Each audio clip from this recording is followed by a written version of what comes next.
আপনারা যেন মনে রাখতে পারেন, সহজভাবে শুধু দুইটা কথা আপনাদেরকে বলে দেই। ইত্তাকুল্লাহর এক নাম্বার কথা মনে রাখবেন, আল্লাহ যা নিষেধ করেছেন তা কোনোদিন করব না।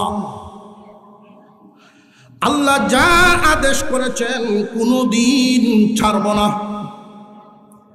আল্লাহর আদেশ আর আল্লাহর নিষেধ যেই মানুষটা পুরাপুরি মানতে পারবে, মহান আল্লাহ পাক রব্বুল আলামিন ওই বান্দার প্রতি এতটা, ওই বান্দার ইমানের নূর এত বাড়ায়া দিবেন, এত বাড়ায়া দিবেন, ইমানের নূর এত বাড়ায়া দিবেন, শয়তানের হামলায় ওই ইমানের নূর নিভবে না। যদি দেখা যায় তোমার অভ্যাস এমন হয়ে গেছে, তোমার মনে চায় নামাজ পড়তা, কিন্তু এই মনে চাওয়াটাই, এই ইচ্ছাটা বেশি সময় টিকে না, আবার গুনাহে দাবিত হয়ে যাও। নামাজ শুরু করছো খুব নিয়ত করে, এই জুমা যে ফরমু, জুমার থেকে নিয়ে আর কোনোদিন নামাজ বাদ দিতাম না। একদিন, 2 দিন, 3 দিন পরে আগের মতো যেই সেই। কারণটা কি? কারণ হলো এই বডির খাদ্য টিকেই দিতেছ, সকালেও নাস্তা, দুপুরে খাবার, রাত্রের খাবার সব ঠিক আছে, আত্মার কোনো খুরাক তোমার দেওয়া হইতেছে না।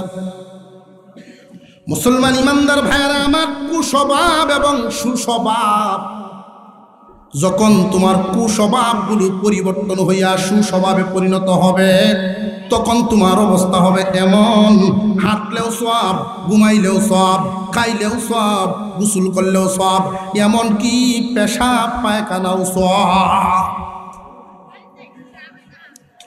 ইত্তাকুল্লাহর উপর আমল করতে যদি তোমার দেখা যায় কমতি হইতেছে, তখন কি করবা? কথা বুঝে আসতেছে? সবক কয়টা কইলাম? ইয়া আইয়ুহাল্লাযীনা আমানুত্তাকুল্লাহ ওয়া কুনু,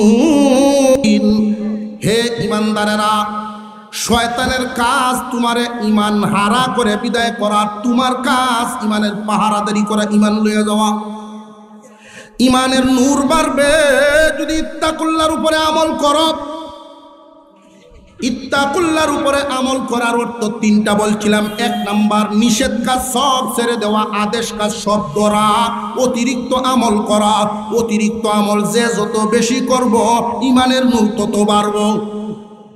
এমত অবস্থায় কি করবা? রূপ থেকে যদি বাঁচতে চাও, জলদি তুমি দৌড় দাও আল্লাহ ওয়ালাদের দরবারে। ওয়া কুনু মা'আস সাদিকিন।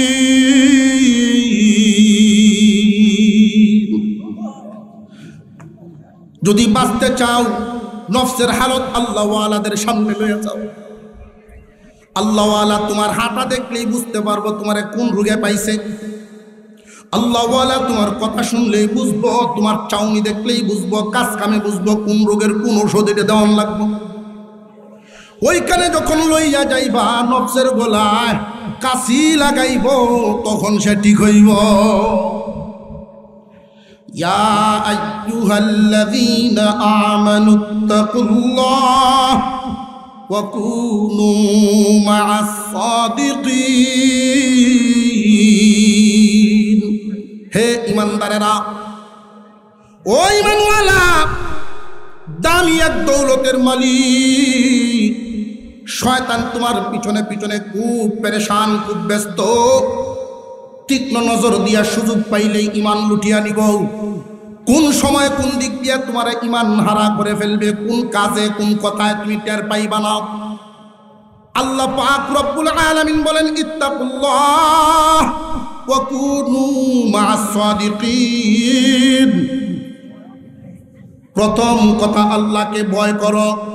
যেই পরিমাণ ভয় করার কথা, এই পরিমাণ ভয় কি আসলে আমাদের আছে? যেহেতু নাই, আর দেরি নাই, আল্লাহ ওয়ালাদের সংস্রবে যাও, নফসের চিকিৎসা করা। বয়স 80ও যদি হইয়া যায়, লক্ষ্য করে দেখবেন, 80ও যদি হইয়া যায়, এরপরেও তুফান বাড়ার খবর লইব। দুনিয়ার লোক তার অন্তরে থাকবেই। প্যারালাইসিসের রোগী, এরপরেও যদি কোন যে বিয়ে একটা করা এলাই শেষমেশ, তাহলে ভালোই হইল, সেবা করতে। লালসা থাকবই, এটা দোষ। মাটির খাসলত গোপন করা, স্ত্রীর কাছে স্বামীয়ে লুকায়, বাবার কাছে ভূতে লুকায়। লুকানির অভ্যাস মানুষের ভিতরে আছে না নাই? বাতাসের খাসলত হইল উপরের দিকে যাওয়া। বেলুনের ভিতরে বাতাস ভরেন, ছেড়ে দেন দেখবেন উপরের দিকে যায়। বলের ভিতরে বাতাস ভরেন, ফত পাইলেই যাইব উপরের দিকে। মানুষের ভিতরে এই খাসলত আছে, কে কার চাইতে বড় হইতো? এই চারটা কুস্বভাবের বস্তু দিয়া এই বডিটা বানানো। এই বডির মধ্যে সকালে নাস্তা, দুপুরে খাবার, রাতের খাবার, সকাল দুকাল, এই যে তোমার যত্ন, আত্মার কোনো যত্ন নাই, বডির যত্ন ঠিকই আছে। এইভাবে করতে করতে কুস্বভাবে তোমার লাগাল পায়া বইছে। এখন আর ভালো কাজ করতে ভালো লাগে না, আগ্রহ জন্মে নেয় না। এই অবস্থায় তুমি কি করবা? আল্লাহ যে সবক দিলেন দুইটা, শয়তান তোমার পিছনে পিছনে ঘুরতেছে ঈমান লুটার জন্য। রে ঈমানদার, এই দুই সবকের প্রতি খুব নজর দাও। এক নম্বরে ইত্তাকুল্লাহ। যদি দেখা যায় যে না, তুমি এই সবকের উপরে আমল করতে পারো না, আর দেরি নাই, জলদি তুমি দৌড় দাও। তোমার রোগে পাইছে, আত্মার রোগে। বডি যদি অসুস্থ হয়, ডাক্তারের কাছে যাই না, ক্ষেত বেচবো না বাড়ি বেচবো, দেরি করে না, তাড়াতাড়ি গাড়িরে হুম দেয়। জানিয়ে রাখবেন, বডির রোগে যৎকান ভয় পাওয়ার কথা, আত্মার রোগে এর চেয়ে বেশি ক্ষতি করারও বেশি ভয় পাওয়ার কথা। বডির রোগের চাইতে আত্মার রোগ আরো মারাত্মক। বডির রোগে বেশি তো বেশি তুমি কবরে যাইবা, আর আত্মার রোগের কারণে জাহান্নামে যাইবা। বডির রোগ সারানি জরুরি না, আত্মার রোগ। নফস যে শক্তিশালী হয়ে গেছে, নফস গুনার কাজ সামনে হাজির হয়ে গেলেই আত্মায় না করে করিস না। নফসে কয় কর। নফস তো সকাল বিকাল দুপুর খাবার পাইতেছে, আত্মা যে পায় না, সে দুর্বল নফসের সাথে পারে না। যেই মানুষটা পুরাপুরি মানতে পারবে মহান আল্লাহ পাক রব্বুল আলামিন ওই বান্দার প্রতি এতটা, ওই বান্দার ইমানের নূর এত বাড়ায়া দিবেন, ইমানের নূর এত বাড়ায়া দিবেন, শয়তানের হামলায় ওই ইমানের নূর নিভবে না। বাতির আলো যদি পরিমাণে বেশি হয়, ফু দিয়া নিবাইতে হবে। কারেন্টের লাইট যদি হয় তাহলে আরো তো সম্ভব। জানিয়ে রাখবেন, আমলের দ্বারা ইমানের নূর এত বাড়াবারে।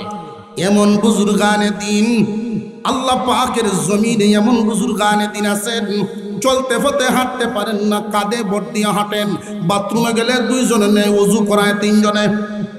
কিন্তু যদি যায় নামাজের দাঁড় করায় দেন, নামাজ পড়তে আছেন ঘন্টাকে ঘন্টা, আল্লাহর সামনে দাঁড়ায় থাকেন, শরীরে দুর্বলতা না। এটা কিসের জোর? ইমানের নূর। ইত্তাকুল্লাহর উপরে আমল করবে যারা, আল্লাহ পাক তাদের ইমানের নূর এত বাড়ায়া দিবেন। আল্লাহ পাক যা নিষেধ করেছেন তা মানো, সাবধান, আল্লাহর নিষিদ্ধ কাজের দিকে কদম বাড়াইবা না। এই জন্য দুনিয়াবি ক্ষতি হয়ে গেলে যাবে, তো আল্লাহ নিষেধ করেছেন এই কাজ তোমার দ্বারা যেন না হয়। আল্লাহ আদেশ করেছেন এই কাজ তুমি যেন না ছাড়ো। হারাম আর ফরজ মনে রাখবেন, হারাম কাজ করা যাবে না, ফরজ ওয়াজিব ছাড়া যাবে না। এই দুইটা কথা মনে রেখে সুন্নত মুস্তাহাবের দিকে অবস্থা। যার বেশি যত, সে ধনী তত।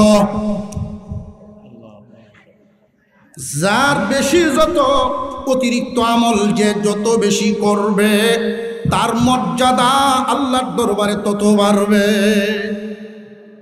এই জমিনের মধ্যে অনেক মানুষ এমন আছেন, জমিনের মধ্যে এমন মানুষ এমন আছেন, খুব লক্ষ্য করে শুনবেন কথাটা, চাকরি করে শুধু এক লাইনেই টাকা কামায়, ভিন্ন কোনো অভিজ্ঞতা তার নাই, দুনিয়া কামানো আছে না নাই? আর এমন মানুষও আছে আটকে গেলেও ইনকাম হয়, দুনিয়া কামানো আছে না নাই? কেউ কেউ আছে এক কাম ছাড়া 2 নম্বর কোনো কাম আর পারে না, একটাই শুধু জানে। আর এমন মানুষও আছে আটকে গেলেও ইনকাম হবে। দুনিয়াতে যেমন যার যত টাকা বেশি তার তত পজিশন, সম্মান, ইজ্জত বেশি, বিলাসিতা বেশি। আখিরাতে যার যত হবে নেকি বেশি তার তত বিলাসিতা বেশি। এই জমিনে আল্লাহ ওয়ালাদের মধ্যে এমন মানুষ আছেন হাঁটতে গেলেও নেকি হয়, ঘুমাইলেও নেকি হয়, খাইলেও নেকি হয়। অর্থাৎ একটু গভীরভাবে কয়েকটা কথা বোঝাই। আল্লাহ যে বললেন ইত্তাকুল্লাহ, আল্লাহকে ভয় করো। প্রথম প্রশ্ন হলো আমরা কারা কারা আল্লাহকে ভয় করি? একটু হাত তুলে দেখাইবে না? আলহামদুলিল্লাহ, সবাই তো।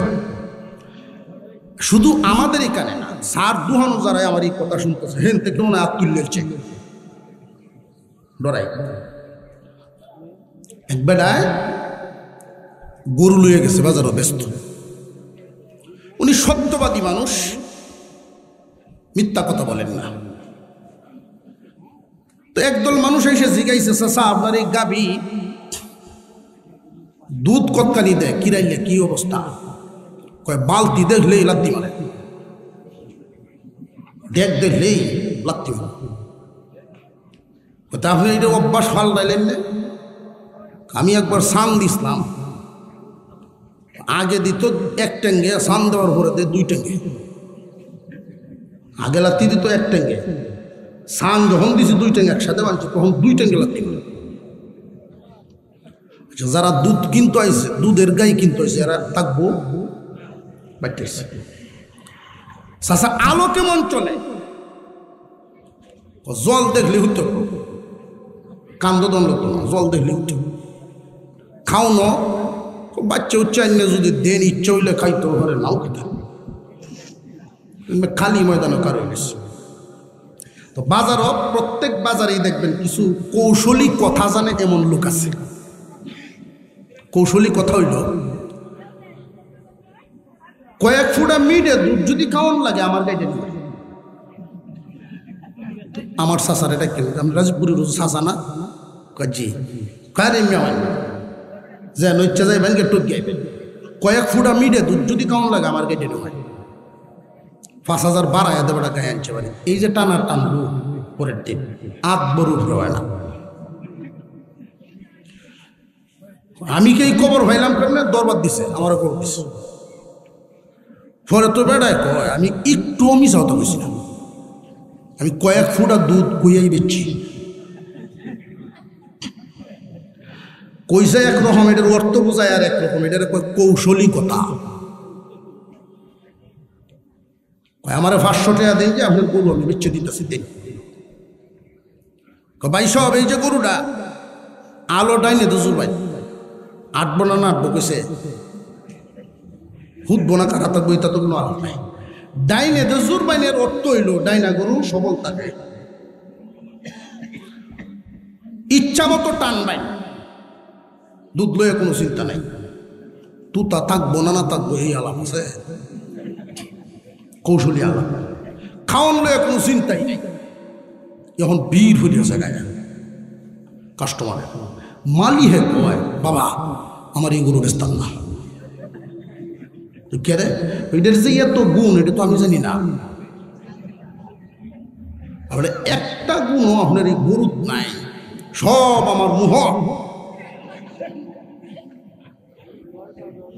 আমরা এখানে যারা দোকানে যারা যারা যারা আমার কথায় হাত উঠাইছি, সকলের ভিতরে আল্লাহর ভয় কি সমান? আরো জোরে কর। 5 ওয়াক্ত নামাজ পড়ে না এমন মানুষ আমাদের সমাজে আছে না নাই? আরো জোরে কর। আছে কি কম না বেশি? যেই সমাজের মানুষের ভিতরে আল্লাহর ভয় থাকবে ওই সমাজের মসজিদের হালত হবে জুমায় যেই পরিমাণ মুসল্লি, ফজরেও সেই পরিমাণ মুসল্লি। আল্লাহর ভয় যেই সমাজের ভিতরে থাকবে, সুদ থাকবে না, বেপরদা থাকবে না, আল্লাহর হুকুম অমান্যকারী থাকবে না। আসলে তো আল্লাহর ভয় যেই পরিমাণ টাকার কথা এই পরিমাণ নাই। মানুষের সুঅভ্যাস আর কুঅভ্যাস, সুস্বভাব আর কুস্বভাব। আমাদের যে বডিটা, এই বডির মধ্যে দুইটা অংশ, একটার নাম বডি আর একটার নাম আত্মা। বডি বানাইছেন আল্লাহ পাক রব্বুল আলামিন মাটি দিয়া, আত্মা পাঠাইছেন আল্লাহর পক্ষ থেকে। বিভিন্ন মসজিদে আজান হইতেছে, এগুলো আজান জমাত হইব ইনশাআল্লাহ। আমরা শরীরের এক একটা অঙ্গের আলাদা আলাদা নাম আছে না নাই? সারা বডির মধ্যে মানুষ কোন জায়গার নাম আপনি খুঁজে পাইবেন নি কেউ? আত্মা এবং বডি দুইটা যদি একসাথে থাকে তখনই এই মানুষটারে মানুষ বলে। যদি আলাদা হইয়া যায়, লাশ এবং আত্মা হইয়া যায়। একসাথে থাকলে মানুষ, দুইটা একসাথে থাকলে আলাদা একটা নামকরণ হয়। এটা সাদা কাগজ, এই দিক দিয়ে কালি লাগার কারণে হুঁশটার নাম হয়েছে। এক জায়গার কালি আর এক জায়গার কাগজ, দুইটা একসাথে হওয়ার কারণে নাম হয়ে গেছে হুঁশটার। এক জায়গার বডি আর এক জায়গার আত্মা একসাথে থাকলে এর কয় মানুষ। এই বডি যত্নের জন্য জমিন থেকে আল্লাহ খাদ্যের ব্যবস্থা করেছেন, বডি ঠিক রাখার জন্য। আত্মা ঠিক রাখার জন্য আল্লাহর পক্ষ থেকে খাদ্য পাঠাইছে। খুব ভালো করে বুঝবেন এই কথাগুলো। আল্লাহ পাক রব্বুল আলামিন যে বললেন, ইয়া আইয়ুহাল্লাযীনা আমানুত্তাকুল্লাহ ওয়া কুনু মা'আস সাদিকিন। ও দুনিয়ার মানুষ, ইমানদার, এক নাম্বার সবক আল্লাহকে ভয় করবা, এছাড়া গতি নেই। যদি দেখা যায় তোমার অভ্যাস এমন হয়ে গেছে, তোমার মনে চায় নামাজ পড়তা, কিন্তু এই মনে চাওয়াটাই, এই ইচ্ছাটা বেশি সময় টিকে না, আবার গুনাহে ধাবিত হয়ে যাও। নামাজ শুরু করছো খুব নিয়ত করে, এই জুমা যে ফরমু, জুমার থেকে নিয়ে আর কোনোদিন নামাজ বাদ দিতাম না। একদিন, 2 দিন, 3 দিন পরে আগের মতো যেই সেই। কারণটা কি? কারণ হলো এই বডির খাদ্য টিকেই দিতেছ, সকালেও নাস্তা, দুপুরে খাবার, রাত্রের খাবার সব ঠিক আছে, আত্মার কোনো খুরাক তোমার দেওয়া হইতেছে না। মুসলমান ইমানদার ভাইয়েরা আমার, কুস্বভাব এবং সুস্বভাব, যখন তোমার কুস্বভাবগুলো পরিবর্তন হইয়া সুস্বভাবে পরিণত হবে, তখন তোমার অবস্থা হবে এমন, হাঁটলেও সওয়াব, ঘুমাইলেও সওয়াব, খাইলেও সওয়াব, গোসল করলেও সওয়াব, এমনকি পেশাব পায়খানাও সওয়াব। ইত্তাকুল্লাহর উপর আমল করতে যদি তোমার দেখা যায় কমতি হইতেছে, তখন কি করবা? কথা বুঝে আসতেছে? সবক কয়টা বুঝলাম? ইয়া আইয়ুহাল্লাযীনা আমানুত্তাকুল্লাহ ওয়া কুনু,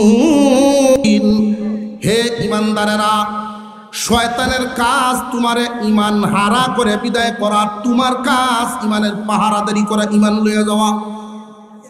ইমানের নূর বাড়বে যদি ইত্তাকুল্লাহর উপরে আমল করো। ইত্তাকুল্লাহর উপরে আমল করার অর্থ 3টা বলছিলাম। 1 নাম্বার, নিষেধ কাজ সব ছেড়ে দেওয়া, আদেশ কাজ সব করা, অতিরিক্ত আমল করা। অতিরিক্ত আমল যে যত বেশি করব, ইমানের নূর তত বাড়ব। অতিরিক্ত করব দূরের কথা, আসলে তো ঠিক নাই। জোরে কর। এমত অবস্থায় কি করণীয়?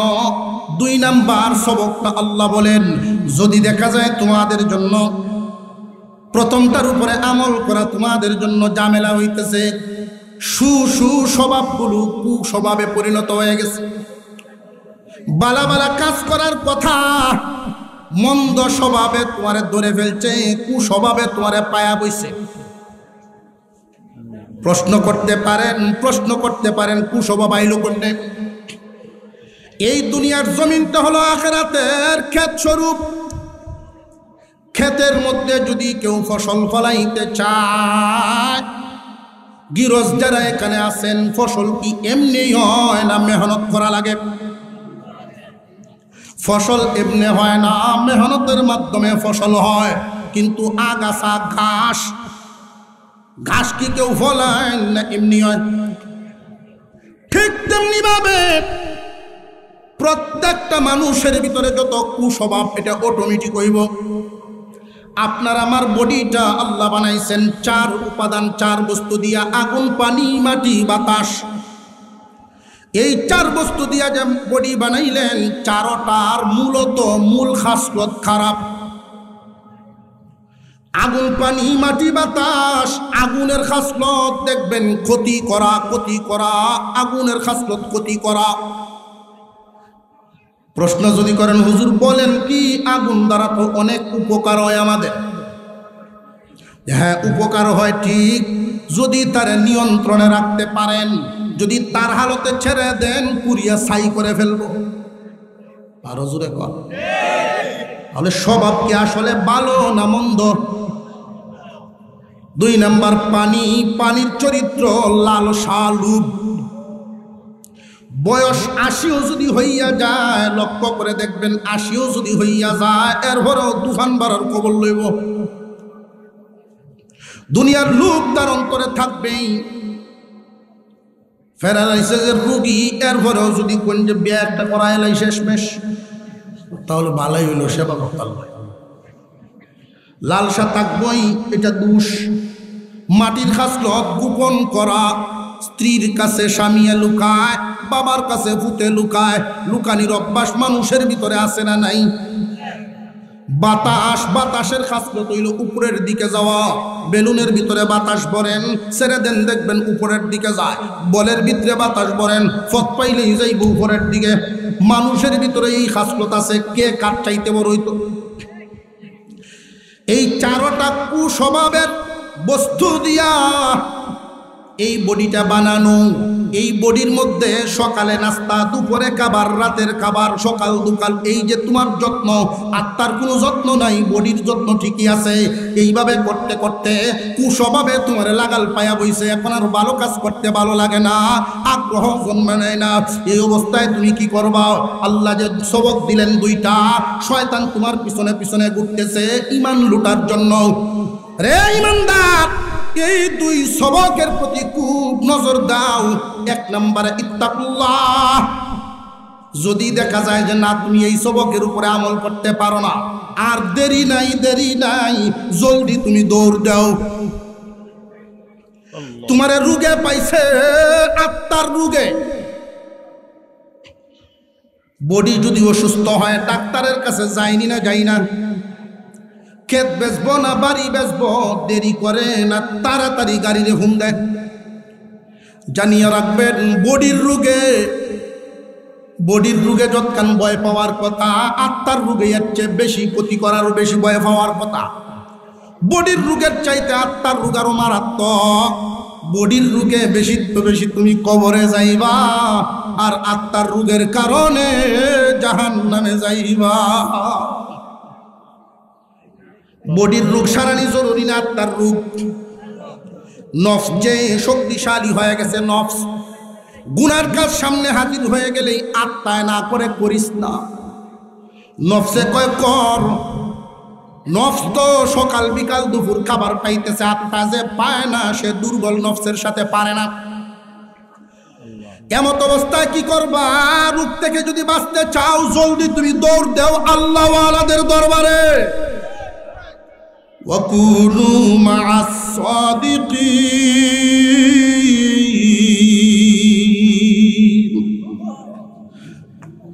যদি বাঁচতে চাও, নফসের হালত আল্লাহ ওয়ালাদের সামনে লয়ে যাও।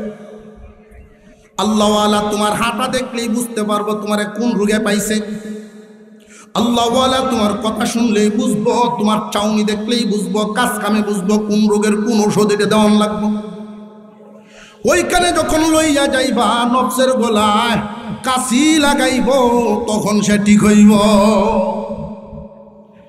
ইয়া আইয়ুহাল্লাযীনা আমানুত্তাকুল্লাহ ওয়া কুনু মা'আস সাদিকিন।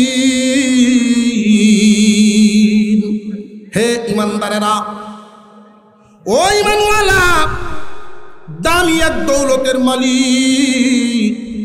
শয়তান তোমার পিছনে পিছনে খুব পেরেশান, খুব ব্যস্ত। তীক্ষ্ণ নজর দিয়া সুযোগ পাইলেই ইমান লুটিয়া নিব। কোন সময় কোন দিক দিয়া তোমার ইমান হারা করে ফেলবে, কোন কাজে কোন কথায় তুমি টের পাইবা না। আল্লাহ পাক রব্বুল আলামিন বলেন, ইত্তাকুল্লাহ ওয়া কুনু মা'আস সাদিকিন। প্রথম কথা, আল্লাহকে ভয় করো। যেই পরিমাণ ভয় করার কথা, এই পরিমাণ ভয় কি আসলে আমাদের আছে? যেহেতু নাই, আর দেরি নাই, আল্লাহওয়ালাদের সংস্রবে যাও, নফসের চিকিৎসা করা। ইমানদার মানি জান্নাতের মালিক। আর একটু জোরে করছো। আমরা এখানে যারা আছি অনেকেই হয়তো ইমানের দাম বুঝি না, ইমানের মূল্য বুঝি না। রাস্তা দিয়ে দেখবেন 15-16 বছরের ছেলেরা হুন্ডা চালায়, সাপ যেমনি বেঁকে বেঁকে যায় এমনি যায়, যায় না? এইরকম ছেলে যদি আমি দেখি যে রাস্তা যাইতেছে, আমি সাইডে কার হইতে বলে আড়াবাদ দিয়া সাইডে, বাবা তোর গতি তুই যা। এদেরকে দেখলেই বোঝা যায় এই গাড়িটা তার পয়সার কিনা না, বাপের পয়সার। এই জন্য চালানোর কোনো মায়া নাই। ইমান পাইছি সহজে, এই জন্য এর দয়া মায়াটা, মূল্যটাও কম বুঝি। একজন ইমানদারের দাম কত আল্লাহ পাক রব্বুল আলামিন, একজন ইমানদারের মর্যাদা কি দিয়েছেন, মূল্য কি দিয়েছেন আল্লাহর রাসূল বলেন, যতক্ষণ পর্যন্ত একজন ইমানদার দুনিয়ার জমিনে জিন্দা থাকবে,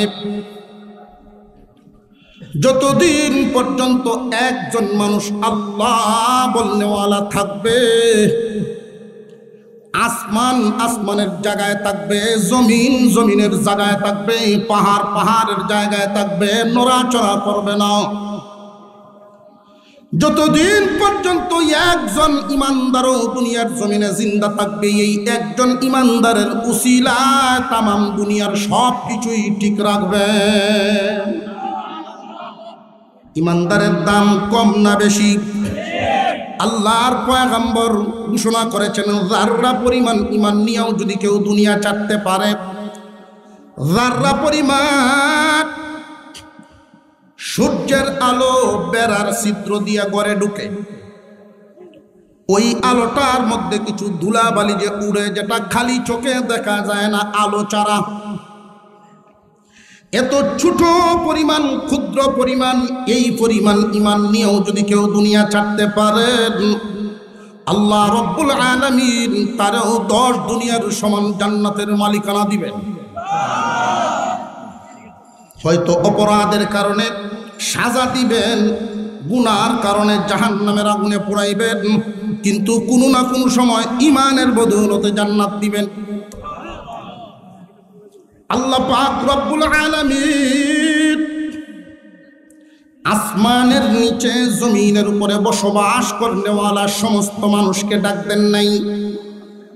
আমার তিলাওয়াতকৃত আয়াতে মহান আল্লাহ ইমানদারকে ডাক দিয়া বলেন, তুমি অন্যদের মতো নও, তুমি দামি মানুষ। কেন জানোনি? তোমার কাছে ইমান নামক দৌলত আছে। যদিও তুমি ইমানের দাম বুঝো না, কিন্তু তোমার পিছনে ইমান নষ্ট করনেওয়ালা যে ঘুরে, সেটিকেই ইমানের দাম বুঝে। আমরা যদিও ইমানের দাম বুঝি না, এই ইমান লুটার জন্য যে ঘুরতেছে সেটিকেই বুঝে ইমানের দাম কত। যাররা পরিমাণ ইমান নিয়েও যদি কেউ দুনিয়া ছাড়ে, আল্লাহ তারেও জান্নাত দিয়া দিবেন। সুতরাং শয়তানের টার্গেট হলো ইমান হারা করে বিদায় করা। আল্লাহ পাক রব্বুল আলামিন বলেন, মায়ার বান্দারা রে, আমি আল্লাহ বড় আদর করে তোরারে বানাইছি, এই জন্য পরামর্শ দিলাম, সবক 2টা গ্রহণ করো, ইমান নিয়ে দুনিয়া ছাড়ো।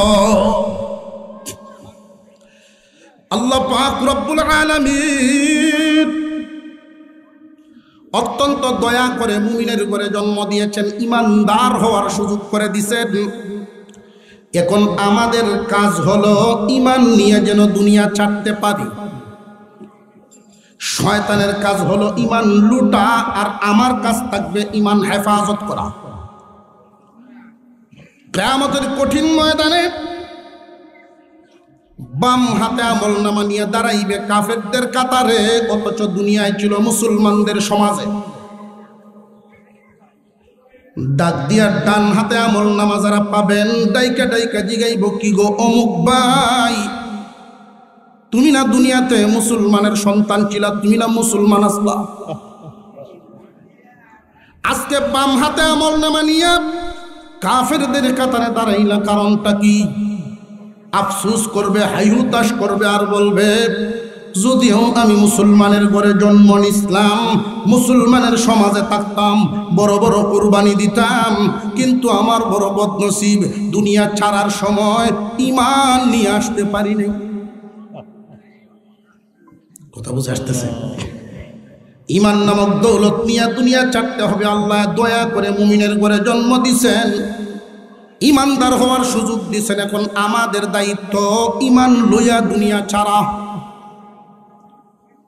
ঈমান লইয়া যেন দুনিয়া ছাড়বার পারি, আল্লাহ পাক পরামর্শ দিছেন কয়টা? দুইটা। সবক কয়টা? এক নাম্বার সবক ইত্তাকুল্লাহ, আল্লাহকে ভয় করো, আল্লাহকে ভয় করো। মুফাসসিরিনে কেরাম ইত্তাকুল্লাহর ব্যাখ্যা সারা জীবন ভর করে গেছেন, এরপরেও বলেন আল্লাহকে কেমনে চললে ভয় করা হয় এখনো শেষ করে বুঝতে পারি নাই। হযরত উমর ফারুক রাদিয়াল্লাহু তাআলা আনহু, আল্লাহর পয়গম্বরের 2 নম্বর খলিফা, খলিফাতুল মুসলিমিন উমর, আল্লাহ পাক রব্বুল আলামিন উনার মর্যাদা কম রাখছেন না বাড়াইছেন? কি পরিমাণ বাড়াইছেন! মদিনায় ঘুমাইছেন রাতের বেলায় আলী রাদিয়াল্লাহু আনহু, ঘুমায় স্বপ্নে দেখেন পয়গম্বরের পিছনে ফজরের জামাত পড়তেছেন। আল্লাহর নবীর পিছনে নামাজ শেষ করলেন।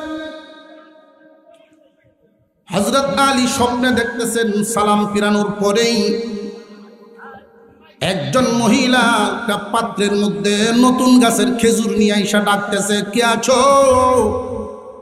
আমার এই খেজুরের পাত্রটা বিশ্ব নবীর হাতে নিয়ে দাও, উনি যেন খান, ওনার সাথীদেরকেও খাইতে দেন। পাত্র এনে দেওয়া হলো, রাসূল নিজের মুখে দিলেন। এক একজনকে ডাক দেন, 5টা 6টা 8টা এইভাবে দিতেছে। হযরত আলীর যখন পালা আসলো, উনি দিলেন একটা। এই হযরত আলী এই একটা খেজুর মুখে দিলেন, খাইতে খাইতে খেজুরের মজা মুখে আছে, এই অবস্থায় আজানের আওয়াজ কানে লেগে গেছে। আসসালাতু খায়রুম মিনান নাওম, ঘুম ভেঙে গেছে, উনি উঠে গেলেন, মসজিদে গিয়ে জামাতে শামিল হলেন। জামাতের ইমামতি করেন ওই দিন খলিফাতুল মুসলিমিন ওমর রাদিয়াল্লাহু তাআলা আনহু। সালাম ফিরাইলেন, স্বপ্ন ওনার মনে হইতেছে বারবার। এমনি মসজিদে নববীর সামনে থেকে একজন মহিলা ডাকতেছেন, কে আছো? আমি একজন আনসার মহিলা, আমার নতুন গাছের খেজুর নিয়ে আইছি। মনে রাখবেন ইমানদারদের কিছু সিফত, যেই সিফতগুলো থাকলে আল্লাহ খুশি হন। এক্সট্রা সিফত, অতিরিক্ত কিছু কিছু ভালো গুণ। প্রথম যেই ক্ষেতটা কাটবো, এখান থেকে 10-এর দান আলাদা তৈব, সহি নিয়তে মাদ্রাসায় দিব, মসজিদে দিব, আলেমদেরকে খাওয়াবো। নতুন গাছের খেজুর আমিরুল মুমিনিনের জন্য নিয়ে আসলাম, উনি যেন নিজেও খান, ওনার সাথীদেরকেও খাইতে দেন। হযরত আলী ভাবতেছেন, স্বপ্নে যা দেখলাম বাস্তবেও দেখা যায় তা ঘটতেছে।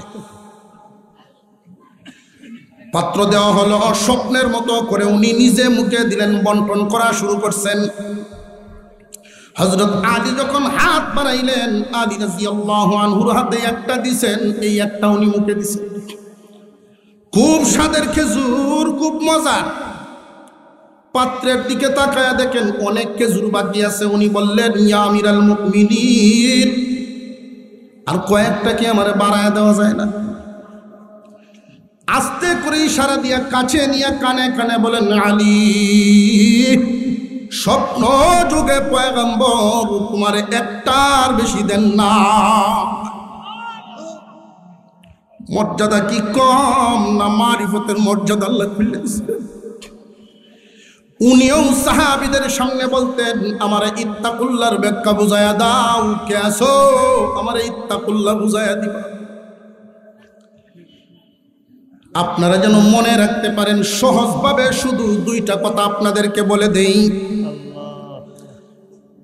ইত্তাকুল্লাহর এক নাম্বার কথা মনে রাখবেন, আল্লাহ যা নিষেধ করেছেন তা কোনোদিন করব না। আল্লাহ যা আদেশ করেছেন কোনোদিন ছাড়ব না। আল্লাহর আদেশ আর আল্লাহর নিষেধ, আলহামদুলিল্লাহ, আমাদের জন্য বিশেষ নিয়ামত আল্লাহ দান করেছেন। পীর মাশায়েখ, আল্লাহর অলিগণ জায়গায় জায়গায়, বিশেষ করে আমাদের পাশেই হাসপাতাল ময়মনসিংহ মেডিকেল কলেজ, বডি ঠিক করা, আর খানকাগুলো হলো আত্মা ঠিক করা। আরো আস্তে করে সুবহানাল্লাহ,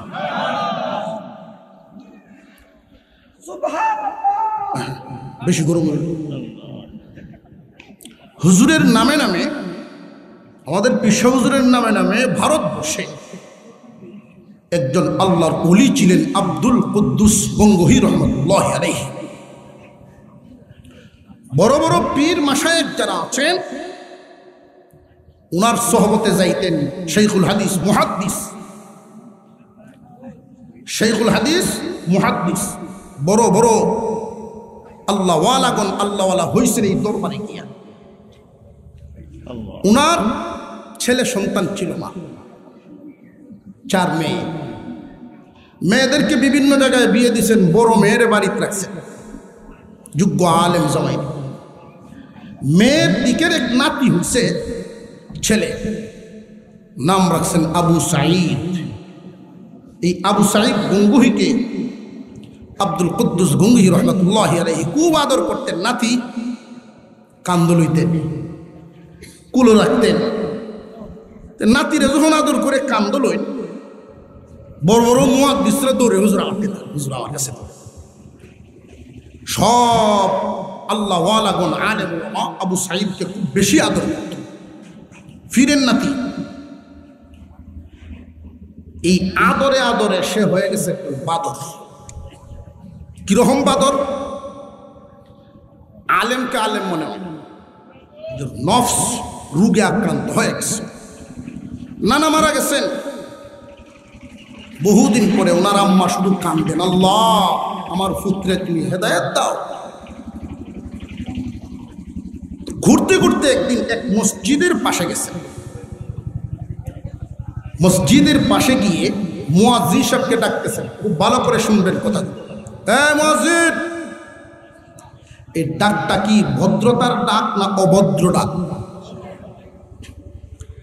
যার রোগ, নফসের রোগ আছে, তার কথার সৌন্দর্যতা, চলার সৌন্দর্যতা নাই, কাজের সৌন্দর্যতা নাই, অর্থাৎ সৌন্দর্য জিনিসটা তার নষ্ট হয়ে যায়।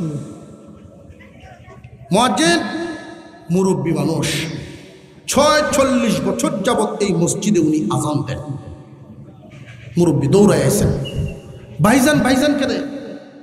অর্থাৎ উনিও তার নানার মুরিদ ছিলেন।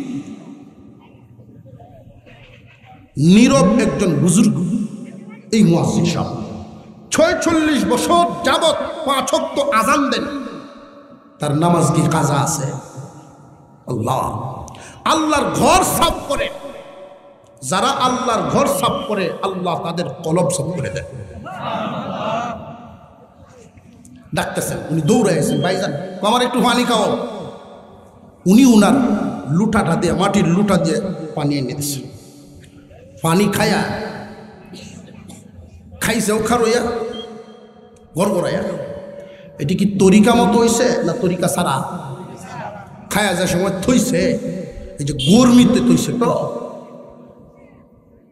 মাটি এই লুটা গেছে ভাঙ্গিয়া। এখন তো মুরব্বীটা কান্দল লইল, খুব কান্দাছে। আবু সাইদে দিছে এক ধমক, এটালেন কান্দল লাগাবে না, 6টাতে যায় এমনি। ভাই জান, আমি এই জন্য কান্দি না, এই লুটার সাথে আমার অনেক গভীর সম্পর্ক। এই লুটার সাথে কেমন সম্পর্ক জানেননি? আমার চাকরির বয়স আজান দেওয়া শুরু 6 বছর, লুটার বয়স কত বছর? আমি ওযু করতাম আর মনে মনে ভাবতাম এই লুটা আমার ওযুর সাক্ষী, এই দুনিয়ার থেকে যেন তার আগে আমি বিদায় হই। আল্লাহওয়ালাগণ যেখানে বন এক জায়গায় বসেন, যা করেন একটা জিনিস খুব যত্ন সহকারে করেন, খুব খেয়াল করবেন। কিন্তু আজকে ভেঙ্গে গেল এটা। ধমক খায় এই টুকরাগুলো নিয়ে মসজিদের সিঁড়ির ওই কিনারে গেছেন গিয়া কিছুক্ষণ পরে আবু সাঈদ ওই দিকে তাকায়া দেখেন আশ্চর্য ব্যাপার, মুখের লালা লয় আর টুকরাগুলো জোড়া দেন। মুখের লালা লইয়া লইয়া টুকরা জোড়া দিয়ে ফেলতেছেন। আবু সাঈদ দাঁড়ায়া গেছেন দেখা। নেতাগিরি, পদমর্যাদা, বাদশাহী দুই ধরনের, একটা হইল দুনিয়াবি আর একটা হইল আল্লাহর দেওয়া। একটা হইল মানুষের দেওয়া আর একটা আল্লাহর দেওয়া। মানুষের দেওয়াটা মেয়াদ থাকে 4 বছর 5 বছর, সামনে গালি, সামনে সালাম আলী, পিছে দে দেয় গালি। আর আল্লাহর দেওয়ার বাদশাহী যারা পায়, আল্লাহর সাথে যাদের সম্পর্ক হইয়া যায়, এই মজা ওয়াজ করে বোঝানো যাইত না। দৌড়ায় গেছে। এটা কোন ধরনের দৌলত পাইছেন আপনি? কি নিয়ামত পাইছেন আপনি? এই দৌলত আমারও শিখাইতে হবে। লুটাটা যে হাতে নিছেন, জুরা যে লাগছে, দাগ পর্যন্ত নাই। এই দৌলত আমার শিকার যে ভাইজান, এই দৌলত শিখানোর অনুমতি আমার নাই, কারণ এটা আপনার গড়ের দৌলত। আমি আপনার নানার দরবারে থাকতাম, মনে আছে নি? ছোটবেলায় দেখতেন আপনার নানার ওইখান থেকে আনছি, দেওয়ার অনুমতি আমার নাই। খলিফা লাগে, আমি কই গেলে পাইমু? আমার ঘরের দৌলত আমি কই পাইমু? পাগল হয়ে গেছে, এখন পাগল হয়ে গেছে। এই দৌলত কই পাইতাম? যে আপনার নানা জানের যত খলিফাগণ সবাই তোমার আগে ছেলে, একজন জিন্দা আছেন আমার জানা মতে, নিজামুদ্দিন বলখি রহমতুল্লাহি আলাইহি। তখন উনি জিন্দা, ওই বুড়ায় কয়ে দিছেন নিজামুদ্দিন বলখি আপনার নানার খলিফা, এই একজনই জিন্দা আছেন, ওই সিলসিলা ওইখানে যাইতে পারেন। খুব জলদি চলে আসতেন আম্মা জান, বাড়িতে ডাকতেছেন আম্মা জান, আমি আমার নানার দৌলতের তালাশে বেরোই। হাউমাউ করে কাঁদতেছেন আব্দুল কুদ্দুস গঙ্গোহী রহমতুল্লাহি আলাইহির বরমে। বহুদিন পরে বুঝি আল্লাহ তুমি আমার পুত্রে কবুল করছো। নানার দৌলতের তালাশে বেরোইব, নিজামুদ্দিন বলখির দরবারে যাই। চিঠি পাঠাইয়া দিছেন আগে, বাইরে হয়েছেন তিনি 1 সপ্তাহ পরে। নিজামুদ্দিন বলখি পীরের নাতি আসতেছে শুই না, খানকা ছেড়ে দিয়া 3 মাইল দূর পর্যন্ত আগায় চলে আসছেন আগুয়া নিতে। পীর সাহেবের নাতি আইতেছে। উনি আইসা আবু সাঈদকে গুড়ার উপরে বসাইছেন, হাঁটায়া নেওয়ার জন্য গুড়ার লাগাম ধরে ধরিয়া নিজামুদ্দিন বলখি যায়, আপনি আমার পীরের নাতি, আপনি আমার পীরের নাতি। 3 দিন মেহমানদারি করছেন। 3 দিন পরে এইভাবে পাশাপাশি চেয়ারে বসা। এখন জিগাইতেছে কেন আসছিলেন, কি উদ্দেশ্য আপনার? হযরত আমার আসার উদ্দেশ্য আমার নানার দেওয়া দৌলত নিতে আইছি। যেই মাত্র এই কথা বলছেন একটু সময় নীরব হয়েছেন। কি বলছেন? আমার নানার দেওয়া দৌলত নিতে আইছি। এমনি এক ধমক, নিচে বসো, দামি জিনিস নিতে আসছো, আবার আমার সামনে সামনে পাশাপাশি বসে গেছো। এতক্ষণ মেহমান ছিলেন, এখন মুড়ি দিছে। নজর পাল্টে গেছে, না গেছে না? মুরিদ করছেন, চিকিৎসা দিছে।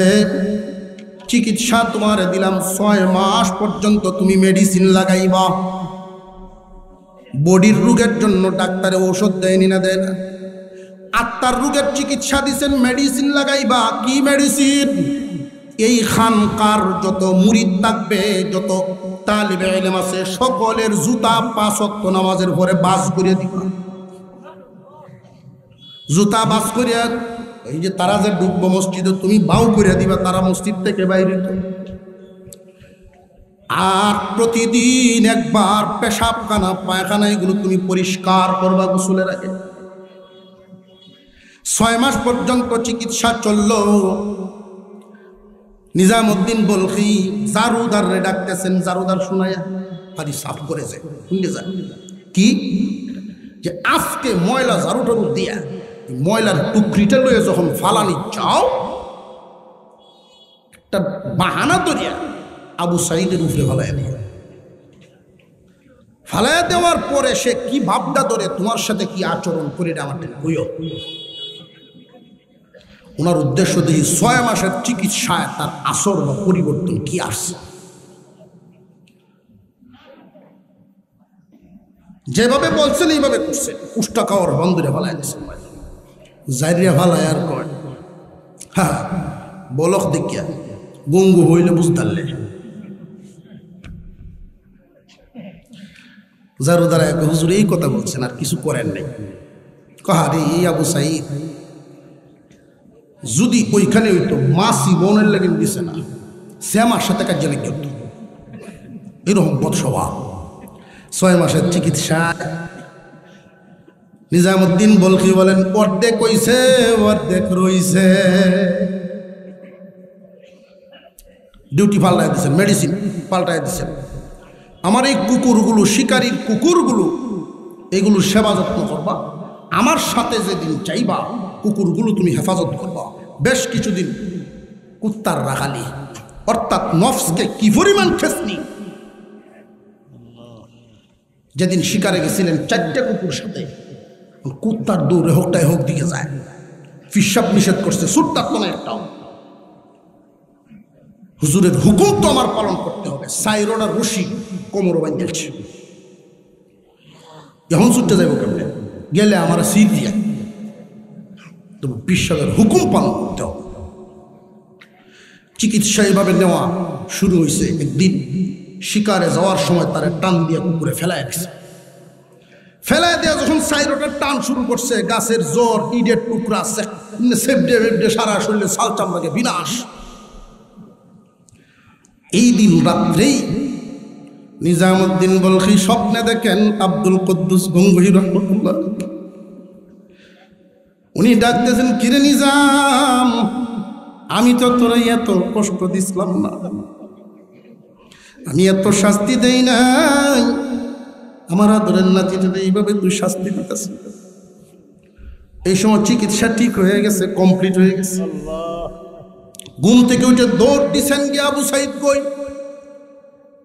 কুকুরের রুমটার পাশের রুমটা শুয়ে রয়েছেন, পট্টি লাগানো, শাল চামড়া নাই, টান দিয়া বুকের সাথে জড়ায়, আল্লাহ রব্বুল আলামিন তোমারে কবুল করছেন। ইয়া আইয়ুহাল্লাযীনা আমানুত্তাকুল্লাহ ওয়া কুনু মা'আস সাদিকিন।